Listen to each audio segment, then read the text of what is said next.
What's going on, guys? It's Michael, and today I'm going to be giving you a review of a movie I had the pleasure of seeing last week, Creed 3.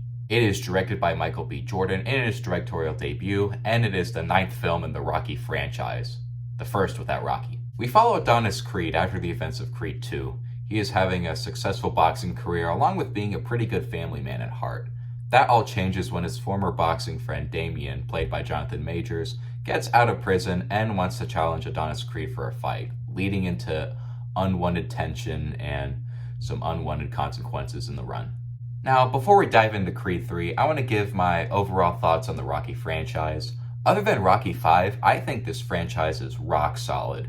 Pretty much every installment in this franchise ranges from really great to just pretty good in general, and I was really curious to see what Michael B. Jordan was going to bring to the table with Creed 3, considering that this is his directorial debut, and to see where the story was to follow after the events of Creed 1 and 2.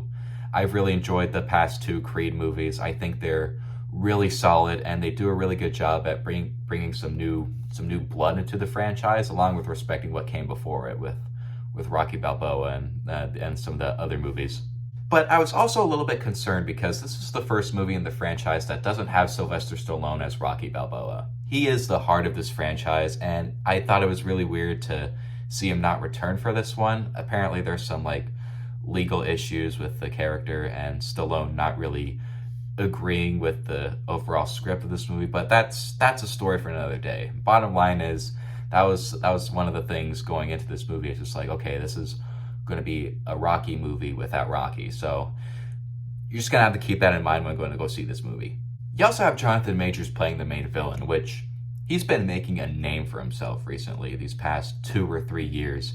He was Kang in the MCU, starting with the Loki TV show, and last month with Ant-Man and the Wasp: Quantumania, which, I mean, I'm not going to say anything more about that movie, but he was easily the best part of it. And he was in Devotion last year, which I still haven't seen yet, but I heard it was great. So I was really curious to see what his range would be with Michael B. Jordan and just the chemistry between those two characters when in a Rocky/Creed movie. So there's a lot of goodwill going into this movie despite Stallone not being in it. And I'm really happy to say that after leaving the theater for Creed 3, I believe that this is one of the best movies in the entire franchise. This is a damn good movie, and Michael B. Jordan just directs the hell out of it. It is really good.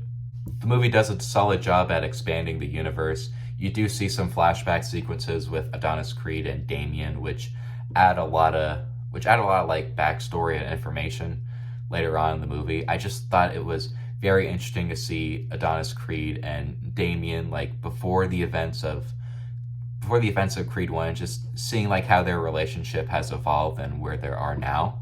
So you got the friendship/rivalry with Adonis and Damien, and he also get some scenes with the family, with Tessa Thompson and Adonis's kid, which I thought were neat, even though I thought some of those scenes kind of dragged on a little bit. They didn't really serve a whole lot of purpose, but it was just nice seeing Adonis just having a family and taking care of them in general. I thought that was really neat to see personally, but I kind of want to get into the meat and potatoes. The story and stuff is really neat, but I just got to talk about the fight scenes.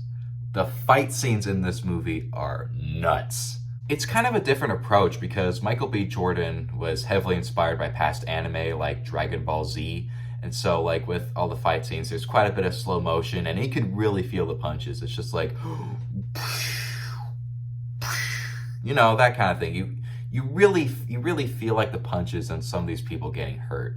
And I thought that was pretty neat and kind of adds some new blood into the franchise with its fight scenes. There's one fight scene at the end which I won't get into, but I've heard a lot of mixed things about this online, but I thought it was really cool how Michael B. Jordan approached it, and it kind of added a little more tension to the overall fight.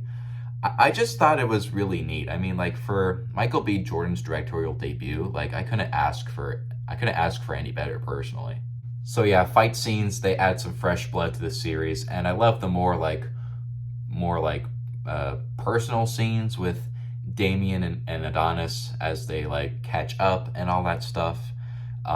This movie does a really good job with balancing character and also with the boxing sequences as well. I thought both of those were a great standout, and despite Rocky not being in it, I really do believe that this is one of the best movies in the franchise. Definitely go see this one. If you're a fan of the Rocky franchise or the past two Creed movies, I think you're really going to enjoy this one and what it has to offer. And with that said, I'm going to be giving Creed 3 a solid A. So those are just my quick thoughts on Creed 3. Let me know what you guys thought about it in the comments down below, and if you enjoyed the video, be sure to give it a like rating, and be sure to subscribe to the channel as well. I'll be doing a Scream 6 review slash bit of a movie theater vlog video with a really good friend of mine, so stay tuned for that. And with all that said and done, I will see you all on the next one.